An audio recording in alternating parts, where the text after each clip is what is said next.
നിങ്ങൾ ഒരു 10 മിനിറ്റ് പ്രസംഗിച്ചല്ലേ ഇവിടെ? ഞാനൊന്ന് പറയട്ടെ. ഒരു മിനിറ്റ്.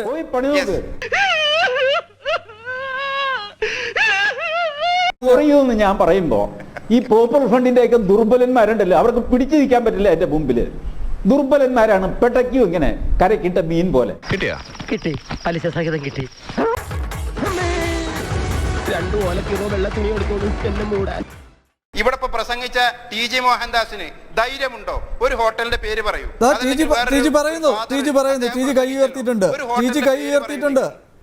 അത് ധൈര്യമില്ലാതെ അല്ലല്ല, ടി ജി കൈ ഉയർത്തിയിട്ടുണ്ട്. ടി ജി പറയട്ടെ. പറഞ്ഞോളൂ, വിശദീകരണല്ലേ വേണ്ടി? എനിക്ക് ഹോട്ടലിന്റെ പേരാണ് വേണ്ടത്. പറയട്ടെ, ടി ജി മോഹൻദാസ് പറയൂ, ഒരു ഹോട്ടലിന്റെ പേര് പറയൂ. കുറിച്ച് ഹോട്ടൽ മദീന. ഹോട്ടൽ മദീന മതിയോ? എന്റെ കർത്താവേ, എന്താ മാഷേ ഒരു ചെറിയ മിന്നലെ പോ. ഇനി പേര് വേണോ? എവിടെ സ്ഥലം?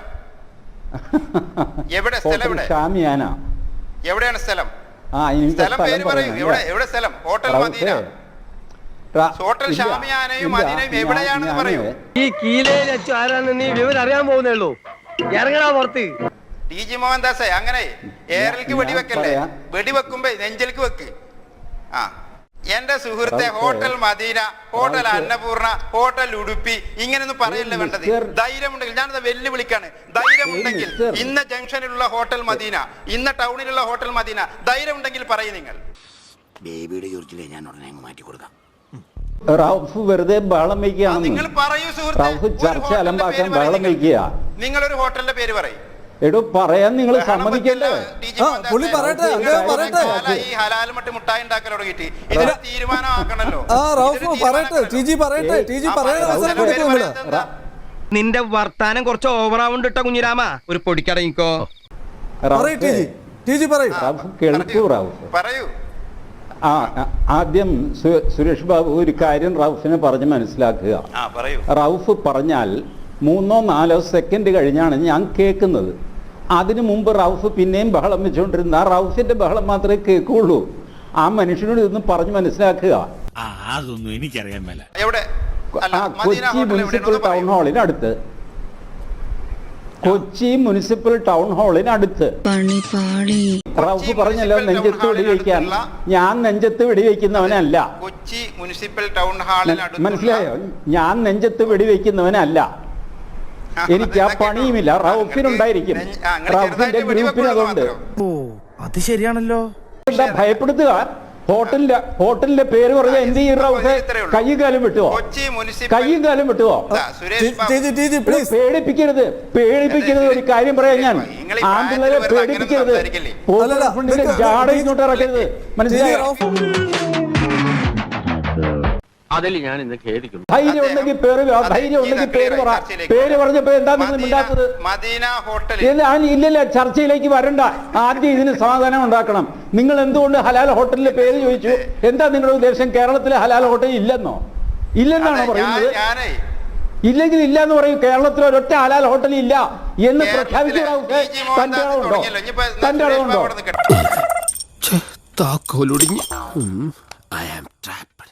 എന്തിനാ പേര് ചോദിച്ചത്? നിങ്ങൾ ആരെ തോൽപ്പിക്കാനാണ് പേര് ചോദിച്ചത്? ആരെ തോൽപ്പിക്കാനാണ് നിങ്ങൾ വെടിവെക്കുന്ന കാര്യം പറഞ്ഞത്?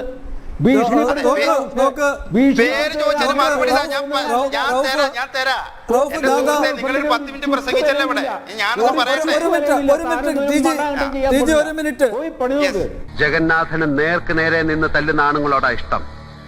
മനസ്സിലായോ? ഹോട്ടൽ റഹ്മത്ത്, പിന്നെ ഹോട്ടൽ എം ഗ്രില്ല്, പിന്നെ അത് വാട്സാപ്പ് ചെയ്ത് കൊടുക്കുക. ഇഷ്ടം പോലെ വാട്സാപ്പിൽ മെസ്സേജ് വന്നോണ്ടിരിക്കുക. പ്രേക്ഷകർ അയച്ചുകൊണ്ടിരിക്കുകയാണ് റൌഫിനുള്ള മറുപടി. ഒരു ചോദ്യത്തിന് ശേഷം നമുക്ക് വീണ്ടും ഈ ഭക്ഷണത്തിന്റെ വിവാദത്തിലേക്ക് വരാം. എന്താണ് ഈ ഹലാലിന്റെ സാമ്പത്തികമായ ലക്ഷ്യവും കുരുക്കും? മീൻ പിടിക്കാൻ പോകുന്നവരുണ്ടോ കടലിൽ കായലിലൊക്കെ? അവർക്ക് രാവിലെ ഒരു 100 രൂപ കൊടുത്തു കഴിഞ്ഞാൽ വൈകുന്നേരം 102 രൂപ തിരിച്ചു തരണം. ഈ 2 രൂപ പലിശ ഇസ്ലാം അനുസരിച്ച് വാങ്ങാൻ പാടില്ല.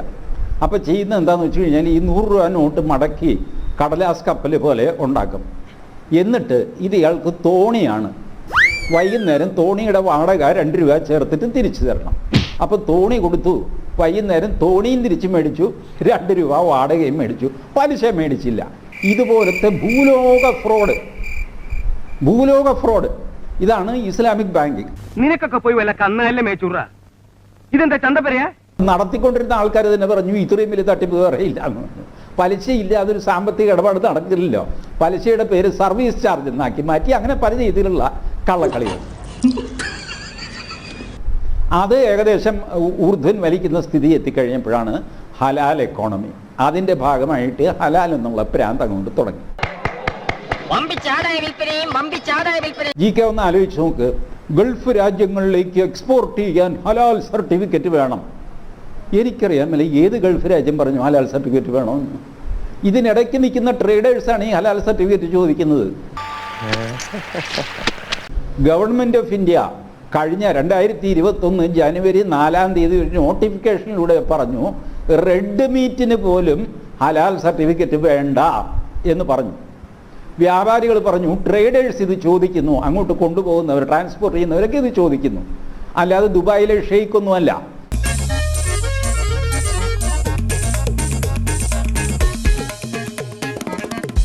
നമ്മളിവിടുന്ന് മല്ലിയും മുളകും മേടിച്ച് ചമ്മന്തി ഉണ്ടാക്കിയാണോ ദുബായിലെ ഷെയ്ക്ക് കഴിയുന്നത്? ഇത് പോകുന്നത് അവിടുത്തെ ഇന്ത്യക്കാർക്ക് വേണ്ടിയിട്ടല്ലേ. പപ്പടം ഹലാൽ സർട്ടിഫൈ ചെയ്യുന്നത് ഗൾഫിലെ അറബിക്ക് തിന്നാനല്ലല്ലോ. അറബി എന്താ കഞ്ഞിയും ചുട്ട പപ്പടമാണോ കഴിക്കുന്നത്? അല്ലല്ലോ, എൻ്റെ അറിവിൽ അതല്ല. അത് കഴിക്കുന്നത് ഇവിടെ ഇന്ത്യയിൽ നിന്ന് പോയ ആൾക്കാരാണ്. അവർക്കാണ് മല്ലി, മുളക്, ഉഴുന്ന്, പരിപ്പ് ഇതൊക്കെ ഹലാൽ അവർക്ക് വേണ്ടിയിട്ടല്ലേ ഉണ്ടാക്കുന്നത്. അവരാരെങ്കിലും ആവശ്യപ്പെട്ടിട്ടാണോ? ഈ ഇടയ്ക്ക് നിൽക്കുന്ന ഈ എക്കോണമി കൺട്രോൾ ചെയ്യുന്ന ആൾക്കാർ, അതിൻ്റെ ഗുണഭോക്താവാണ് ഈ നമ്മുടെ കേരളത്തിലെ പോപ്പുലർ ഫണ്ട് എന്നൊക്കെ പറയുന്ന ഏജന്റുമാർ. ഈ ചാക്കുട്ടിയോട് തട്ടിപ്പ് പരിപാടിയൊന്നും വേണ്ട.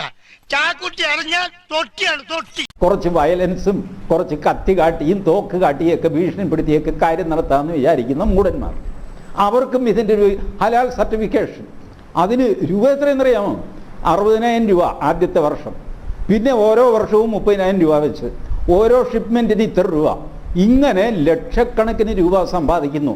ഒരുത്തരും വെബ്സൈറ്റിൽ എഴുതിയിട്ടിരിക്കുകയാണ്, ഈ കിട്ടുന്ന കാശെല്ലാം കോടതികളിൽ വിവിധ രീതിയിൽ കുടുങ്ങിപ്പോയ മുസ്ലിങ്ങളെ രക്ഷപ്പെടുത്താൻ വേണ്ടിയിട്ട് വക്കീലന്മാർക്ക് കൊടുക്കാനുള്ള കാശാണ് എന്ന് വരെ എഴുതി വെച്ചിരിക്കുന്നു. ഇത് കഴിഞ്ഞ് ഞാൻ ഈ ഹലാൽ ഹോട്ടലുകൾ കയറിക്കൊണ്ടിരുന്നു. ഞാൻ വെജിറ്റേറിയൻ ആണെങ്കിലും ഹലാൽ ഇറച്ചി സംബന്ധിച്ച് എന്തോ ഏർപ്പാടാണല്ലോ, എന്നെ ബാധിക്കുന്നില്ലല്ലോ എന്ന്. അപ്പോഴാണ് ഈ തുപ്പൽ പരിപാടി വരുന്നത്. ചോറ് വേണ്ട. ഇതില് പപ്പടത്തിൽ ഹലാൽ വരുന്നു, ശർക്കരയിൽ ഹലാൽ വരുന്നു, കൂറത്തങ്ങൾ തുപ്പുന്നു. കൂറത്തങ്ങൾ തുപ്പുന്നതിന് കുഴപ്പമില്ല. ആ വീഡിയോ പുറത്തു വിട്ട സുരേന്ദ്രൻ എന്താ ഗജ ഫ്രോഡ്. ആരാ തട്ടിപ്പുകാരൻ? ചോറിൽ തുപ്പിയവനാണോ അതോ തുപ്പിന്ന് പുറത്ത് പറഞ്ഞവനാണോ?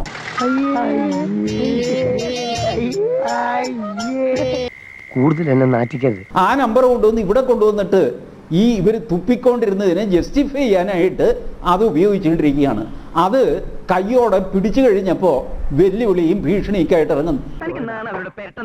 ഇന്നലെ ഒരു ഫേസ്ബുക്ക് പോസ്റ്റിന്റെ പേരിൽ ഈ പോപ്പുലർ ഫണ്ടുകാർ തല്ലിയെന്ന് തൊടുപുഴയിൽ ഒരാളെ, ഒരു ബസ് കണ്ടക്ടർ ആളെ കൂടിയിട്ട് ബസ്സിനുള്ളിലിട്ട് KSRTC കണ്ടക്ടറെ തല്ലി ഈ കക്ഷികള്.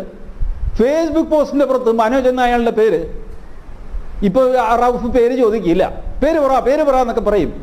ഈ പേര് പറയിപ്പിച്ചിരിക്കും. കാര്യം എന്താണെന്നറിയാം, അത് സൂത്രത്തിന് അയാളെ ഭീഷണിപ്പെടുത്തിയതാണ്. എന്റെ പെരുമാറ്റത്തില് എന്തെങ്കിലും പന്തികളുണ്ടോന്ന് ഒന്നും നോക്കിക്കേ. ഈ ഭീഷണി കൊണ്ട് നിങ്ങൾ തുപ്പിയ ഭക്ഷണം ബാക്കിയുള്ളവരെ കഴിക്കുമെന്നാണോ? ഞാൻ പറയുന്നത് വിശ്വസിച്ച് കയറാൻ പറ്റില്ല. ഇപ്പൊ ഒരു ഉദാഹരണം പറഞ്ഞില്ലേ, ജനം TV ഇന്ന് എനിക്ക് വെള്ളം തന്നു, തുപ്പിയിട്ടില്ല എന്നെങ്ങനെ അറിയാം? ജനം TVക്ക് ഒരു തുപ്പുന്ന പാരമ്പര്യമില്ല. ഉണ്ടെങ്കിൽ ആ സംശയം ശരിയാണ്. പക്ഷേ മുസ്ലിങ്ങൾക്ക് ആ പാരമ്പര്യമുണ്ട്.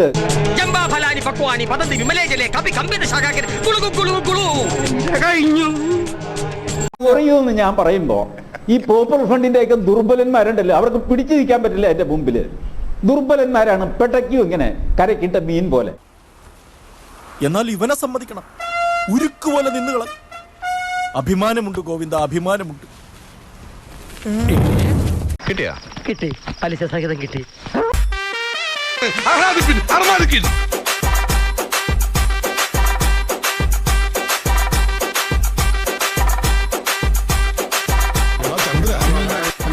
സബ്സ്ക്രൈബ് ചെയ്തിട്ട് പോടാ.